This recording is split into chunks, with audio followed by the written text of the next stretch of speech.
ইসলামী ছাত্র আন্দোলন বাংলাদেশের 34তম প্রতিষ্ঠা বার্ষিকী উপলক্ষে ইসলামী ছাত্র আন্দোলন উলিপুর উপজেলা শাখার উদ্যোগে গত রবিবার 31 আগস্ট বিকেলে নিজ কার্যালয় শাখা অফিস থেকে নেতাকর্মীদের নিয়ে ছাত্র আন্দোলনের দক্ষিণ থানার সভাপতি আশিক আহমেদের সঞ্চালনায় বর্ণাঢ্য র্যালি বের হয়।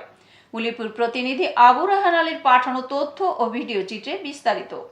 র্যালিটি শহরের প্রধান সড়ক প্রদক্ষিণ হয়ে উলিপুর কেসি রোড সংলগ্ন MS স্কুলের প্রধান গেটের সামনে এসে শেষ হয়। র্যালি শেষে বক্তব্য রাখেন প্রধান অতিথি ব্যাংকার ও সহ সভাপতি ইসলামী আন্দোলন বাংলাদেশ আলহাজ গোলাম হোসেন, জয়েন্ট সেক্রেটারি মূল দল আব্দুল্লাহ আল মামুন, যুব আন্দোলনের সভাপতি মাওলানা জুবায়ের হাসান, ছাত্র আন্দোলনের সাধারণ সম্পাদক লতিফ হাবিবুল্লাহ, ছাত্র আন্দোলন দক্ষিণ থানার সভাপতি আশিক আহমেদ। বক্তব্যে বক্তারা বলেন, প্রয়োজনীয় রাষ্ট্র সংস্কার করা হোক, রাষ্ট্র সংস্কার না হওয়া পর্যন্ত যেন সংসদ নির্বাচন দেয়া না হয়, সংখ্যানুপাতিক PR পদ্ধতিতে জাতীয় সংসদ নির্বাচনের পদক্ষেপ নেওয়া হোক এবং ফ্যাসিস্টদের অতি দ্রুত ধরে এই দেশের মাটিতে বিচার করা হোক ও জাতীয় পার্টি নামক দলটিকে বিলুপ্ত ঘোষণা করা হোক।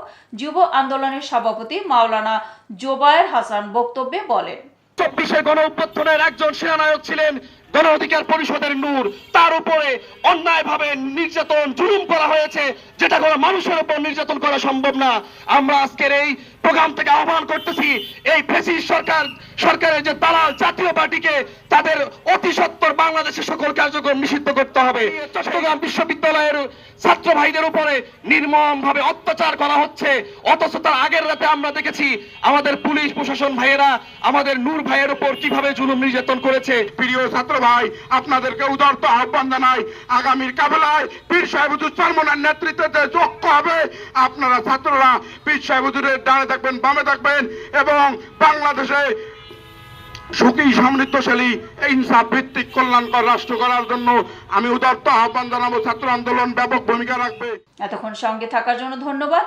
I1 TV নিয়মিত আপডেট পেতে ভিজিট করুন আমাদের ওয়েবসাইট, ফেসবুক, ইনস্টাগ্রাম ও ইউটিউব চ্যানেলে।